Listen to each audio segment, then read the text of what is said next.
Mr. Salgado. Jaime, he's not here either. Okay, so we have five present, 3 absent. We don't have any minutes. We don't have a public speaker. Let's just go right to committee reports and let's start out. Bert, you want to take finance? Yeah, I'll try to run through it real quick here. Let's see here. We have 2 budget amendments. The first one was laid over from last meeting. That's the mental health tax fund. $45,000. We're basically loaning them $45,000 from the post fees, which will be paid back once they start collecting the tax in October, I believe.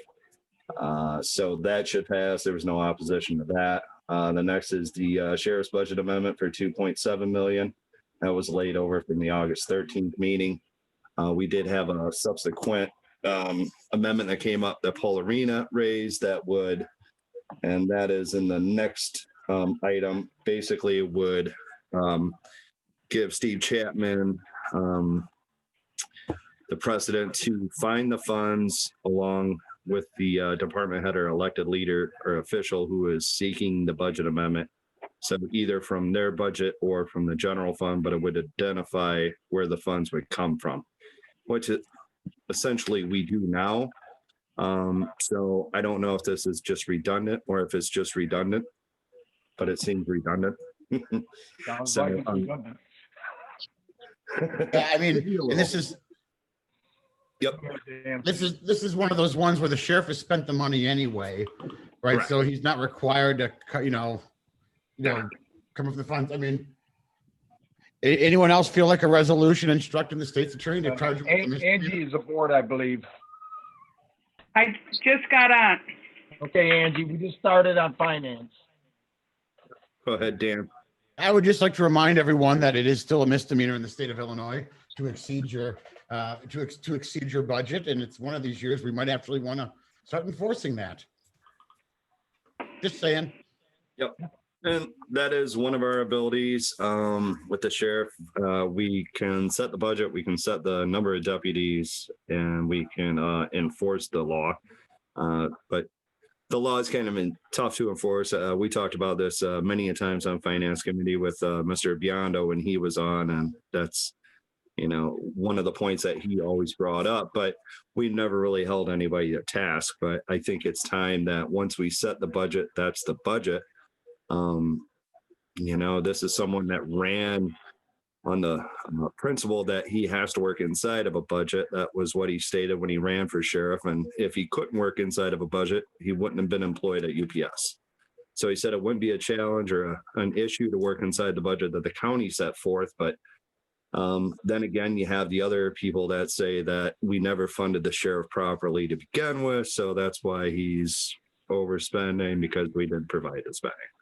So you're going to have arguments from both sides. But like Dan said, he has already spent the money, so it's got to come from somewhere. I don't think taking it from other departments is the right way to go, and actually laying people off in other departments and hurting other departments so the sheriff can have what he thinks is needed. Yeah, I mean, I will not be supporting the budget amendment. Yep. And I would encourage every single Democrat to say no to that budget amendment as well.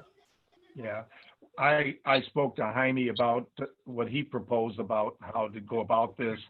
And if you guys remember, he was talking about, like you said, naming the source of da-da-da. And my point was that every other group has been cut to the bone. So I don't know where they're going to find extra money. We've gone far enough with this.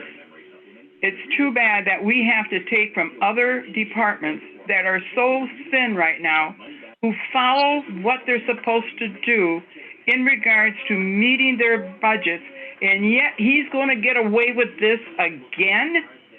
This is wrong. We've got to stop him. And as far as I'm concerned, Dan's right. Take the man to court. He cannot continue to sucker money off the taxpayer like he's doing, and then not even letting us know what he's doing with the money. I'm tired of it. And Bert, you're right too on your part. There's a time we've got to stop this. Yep. I think this might be the time. Thank you, Joe. Okay, Bert, what else you got? Yep. All right. So the next is a resolution identifying acquisition contracts to installment purchase agreement. For the life of me, I cannot remember what that was. I think it was just some housekeeping item that we had to do. Nothing really popped out on me on that one. So I will have to wait for Thursday if there's any other questions, or let Jaime address that because I cannot remember what that was. Sorry about that. Next one is the Paul Arena Amendment Resolution identifying revenue increases on budget reductions to offset the sheriff's budget amendment. So we'll see what happens with that. I voted against it. I just saw another layer of administration that was there already. I think any elected official that works with our administration has already gone over this with Steve Chapman, or our new administrator will do the same thing. So I don't know if it's just sending a message to other electeds. I'm not sure. So and that was all on that. Then we had our budget discussion, which is real interesting. So our general fund is doing well, a little bit better than what we thought. But our public safety fund is about 1.3 million. Our actual reserve fund for the public safety is 1.3 million negative. So all in all, the public safety fund's about 6.7 million short. Combine that with the general fund, I think we're 6.7 million deficit right now. It doesn't include the 2.7 for the sheriff, any other budget amendments that may come up, or any kind of revenue variances with the state, which we really won't know until past the budget year exactly what those revenues look like, only because the state lags 3 months behind when they give us the sales tax and the revenue. So all we can do is forecast and hope. So we're going to have a good budget discussion here coming up and actually see what is presented. If it's across the board cuts, I don't know what it's going to be, but without any talk of any revenue enhancements, we're pretty much limited, and we are going to have to ask the people what they can live without, because we're going to have to cut if this board doesn't decide to raise our PTEL and our property tax levy, or look at the public safety sales tax increase. I would think if the sheriff really needed the money, he would be the forerunner on going after a public safety sales tax increase. And it shouldn't be up to the board to go out and ask for more money for a sheriff who seems to overspend, or however you want to look at it. But we're going to have to do something. Our fund balances, if we keep this out, within 5 years, we'll have really nothing left, and we'll be forced to do tax anticipation warrants. So we're going to borrow money and then pay it back when taxes come in the following year. And if you know how that works, you never get ahead. It's just like your house. If you had to borrow money to pay the bills and then borrow money to pay the more bills, you're never going to get ahead. So this is just an endless fight with cutting that we'll have to do. And I'm just afraid the Republicans will go down the road of cutting and cutting and cutting, and then we're forced to lose services. But it will be a good discussion for sure. Is that everything, Burke? Yep. Okay. Any questions for Burke? I say just one comment. The easiest way to cut spending is to limit the number of deputies. That is one of our things. Yeah. I say it's the only way we're going to stop that and do something about his budget is what you had said before, Mr. Fellers, and that we need to take him to court and get him stopped. He cannot continue. Even if you read the editorial on Sunday, people are getting smart to what he's doing. If we have to raise a tax, we have to raise a levy, then we're going to call it the sheriff's tax. So people are aware of, we're in this predicament because of the sheriff, not because the rest of our county. They're all doing what they're supposed to. Put the blame where it belongs. I'm tired of taking the blame. I'm tired of people saying, why can't you get along? Well, first of all, the sheriff's not trying to get along. All he's doing is charging us. And we don't have a reasonable why. What has he done lately to stop crime other than what he was doing before? What what's been the improvement? He did say he wouldn't do part of his job a while back, if I remember right. He said what? That he wouldn't do part of his job when it came to certain things that the governor put in place. That's an excuse. Aren't you tired of the excuses? No, I'm just saying, that's my point. I understand, but they're excuses. There's no, things are still the same. They haven't changed. And so where is the improvement? And why are we spending all this money to improve what's not getting improved to begin with? I'm sorry, but I'm tired of it.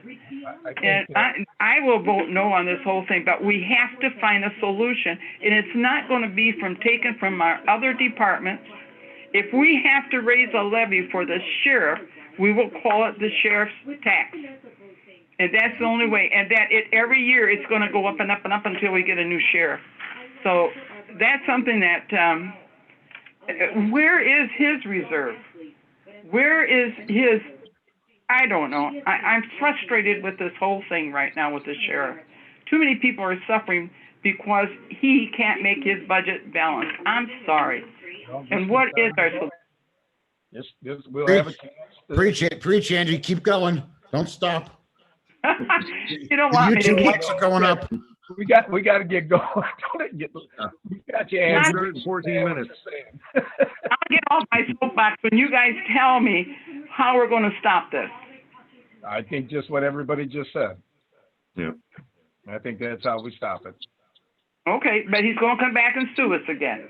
Remember that. We're not telling him what to do with his money. No.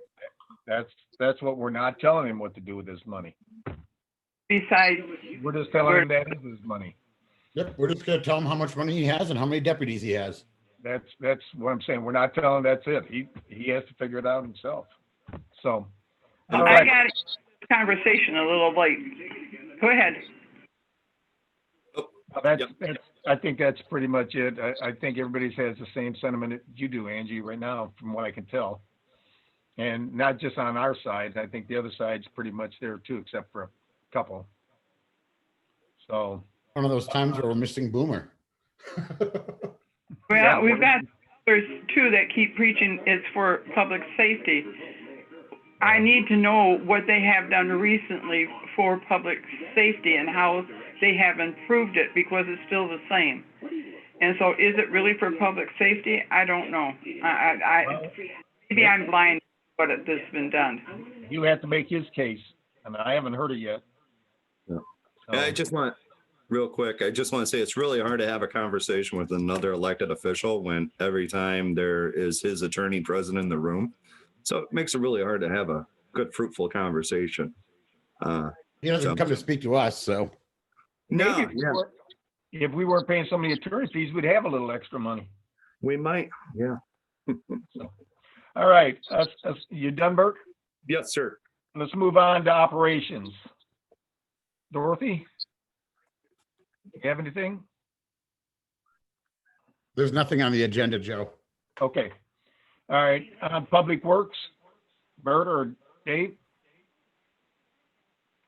Dave can take it. He's still there. Mike? There we Mike. go. All right.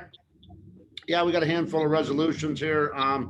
First item is it's a $25,000 cost to Winnebago County. It's cost sharing for improvement of intersection lights, mainly at Perryville and US 20. The state's going to be rehabbing that whole entire intersection with new turn lanes, double turn lanes, all new lighting. It's a 10% local match. Winnebago County's cost $25,000. That was no problem. Second item is we voted to reject the bids for upgrading street light fixtures with LED lights along various county highways. One bid was illegible, so to speak. The other two were substantially high. They're going to restructure the scope of work and go out for bids at a later date. We rejected that item. The third one, it's authorizing a bid for Crack sealing, Belvedere Road, Meridian Road, it was 82,000. That was substantially less than we thought it was gonna be. That's motor fuel tax dollars. Fourth item is resolution for Patterson Road resurfacing between Rock Grove and Duran, way out northwest, out in Jim District. That's just pass-through dollars. We're just managing it for the townships out there, no cost to Winnebago County. Fifth item is a resolution for award of a bid for Kishwaukee Road and Meridian Road for all new paving on those two parcels. Came in at 1.2 million and plus, and it basically came in about $600,000 less than their engineer's projection. So I guess the cost of asphalt is way down in the competitive bids. So that was one of the projects that we bonded out the $4 million for the county. Another item was purchase of an emulsion tank. And what that does is allow right now the county is buying like 250 gallons of this mix. They got to go to Freeport to get it. And it helps them with doing pothole patching. So we're going to buy a trailer mounted 1,000 gallon tank, which is going to be a substantial cost savings and time savings in the end. That's 30,000. That's out of the county's budget. That was no problem. And then another one was an engineering services agreement for road underground culverts out on Gleesman Road. That's 80-20 federal match. The county's cost was 68,000. All these items passed unanimous in committee. Any questions for Dave? None? Okay. Let's move on to zoning. We've got a meeting tomorrow, Joe. Angie, I'm not going to be there. I don't know why they canceled the Zoom login for this, but I'm not doing in-person meetings. So, yeah, I won't be there. Okay, so there's a meeting tomorrow. Yeah, I mean, we've got map amendments to lay over, variation to lay over, special use to lay over, another special use to lay over, and a resolution directing the zoning board of appeals to conduct a public hearing on certain unified development ordinance amendments regarding permissible uses in select residential districts. I don't know what that is specifically referring to. Give me a second and I'll look it up. It's not about the piggies, is it? No, it's either about the piggies, about the Airbnbs, or about, what's the other one? Oh, could be the Airbnbs. Yeah, hold on. It is about the piggies. Oh, it is about the Oh, the piggies. piggies? It's about the piggies that in the county, parts of the county or the whole county. But it's all about the piggies. And they want a public hearing on this. Yeah. And so to see what the people of the unincorporated areas want to do about this, especially in some of our subdivisions, do they want the piggies? But that's what that one is. Hmm. There's 3 of them that are on Safford Road, all pertaining to one property. And then there's that other one, is it out by Jim's area? I think that's what they are. Hmm. So think about piggies if you want people to have them as pets within certain areas. I just say something about the piggies. Thanks, Joe. I actually had the phone call from the neighbor across the street from these people with the piggy.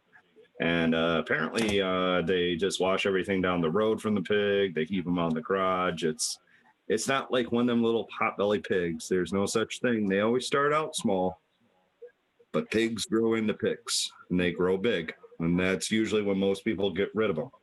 But if you're in a residential area, to have the pig outside and actually take care of the pig and wash the pig things away down the road, I don't think that's right. So I really hope you guys do a good job of listening and actually following the facts on this one. So, yeah, I mean, this is the first step in a long process of rewriting the UDO, right? Yeah. So it would still have to come before this. This won't come before zoning until after the election, I'm guessing. I would think it's going to take a while. So your problem, not mine. Don't worry, guy. You're gonna have to come to those public hearings and voice your still in this area. You guys have heard enough of my opinion. I'll stay home. You still call in. Anyway, economic development, There's no meaning, no meeting. All right. no report. Public safety, I see no report there either. No report. all right, P&P. I don't think. Angie? Yeah, P&P, You've got 3 items. yeah. We have a meeting coming up, I think, on this one. I don't remember having it. You have one of a, the- you want me to read these off, Angie? Yes, go ahead. You have a resolution authorizing the execution of agreement with Prime Therapeutics to provide pharmacy benefit management services. A resolution of the County Board of the County of Winnebago, Illinois, authorizing the execution of an intergovernmental agreement with the County of Boone for animal control, and a resolution authorizing the chairman of the county board to execute an amendment to consultation agreement with Generations Healthcare Network LLC. I have one question on the animal control part. Okay. Go ahead. Shot, Dan, see if we can answer it. Yeah, I mean, I don't know if you guys have followed what's going on. Has anyone talked to our AFSCME partners about this? ASPE doesn't have anything to do with it. They was, I mean, but I think that was their union and at Animal Control in Boone County. Right? Because they don't have any workers, they have no union.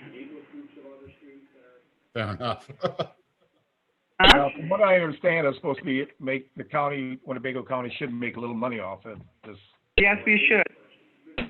Yeah, that's how it is. We already have one person they've hired out there and from our place. And, you know, Dave Fiducia can explain the whole thing a whole lot better. But yes, we will make money off of it. I'm sure, what's his name? That's head of the animal services. He will be, is it Brad? Right. He will be there to explain all this to you because it could mean about 11 grand more to us for what we have, what they're asking us to do. And as far, now that you've read it back to me, I can put it into perspective. With where'd you read Generations? With Generations, we've cut back our services with them, but there are some services we're going to maintain at River Bluff that have been beneficial and will be beneficial to us. But a lot of the services that they have been doing for us through being our consultant, we're going to eliminate it so we can drop back and not have to pay so much. And the Prime Therapeutics provide pharmacy benefits management service. I can't remember exactly what that one is. I'll have to go back and read the document. But we passed all these. There wasn't any. yeah, it was a little bit of a money maker. So, Yeah. when animal control seemed okay with it, and so did Yes. Dave Fiducia. Yes. And we would make some money at it. Yeah. So, anything else? Do we have anything else anybody wants? I'm sorry, I didn't get back with Mr. Kurlinkus because this has not been one of my great weeks. If you remember, through our P&P meeting, I had mentioned that I would like to see us not get in the same situation we are right now when we have recommendations coming before us. And I had asked Mr. Kurlinkus if he would help us write, the city of Rockford does it, right on their agenda. You read the fact that if a recommendation comes in, it's got to be laid over for 30 days. 3 days. And not only do I want that on there, so we get out of this mess of people blaming us, it's also, I would like to have it read that before any recommendation can be released to the public, it has to be approved by the board first, and not have it go to the public and then come to us for approval. So I think I'm gonna be able this week to have more time to get to Mr. Kurlinkus. Okay, Dan, what you So a got? couple of things that I think we can do on this one. Number one, we can write into our ordinance that we cannot suspend the rules on committee appointments, right? I mean, we suspend the rules because Robert's Rules of Order, overrides when there isn't a countermanding rule within the ordinance. We can change the county ordinance so that, things like appointments, you can't suspend the rules on. It requires them to lay over. So at least there is a month so we can get community feedback, all those other things. Angie, for your other one there on going to the public first, I mean, that's a First Amendment issue. We're not gonna be able to get, not gonna be able to get that one in. Okay. Yeah, I wouldn't spend too much time on that one. That's a First Amendment issue. You mean about the piggies? No, about the piggies, no. About going to the press or going to the public on recommendations before they've gone to the county. But first, we have to approve them before they're factual. That doesn't matter. I mean, anyone can, I mean, if it's it becomes a First Amendment issue. You can't tell, like the chairman, he can't, say I'm going to recommend or I'm going to nominate these people, even if he hasn't nominated them. You can't muzzle someone like that. I think the policy. Talk to Mr. Kalinkas, whatever he suggests, we'll do. Well, I'm thinking the policy change would take care of most of that by having it automatically lay over. For 30 days, yeah.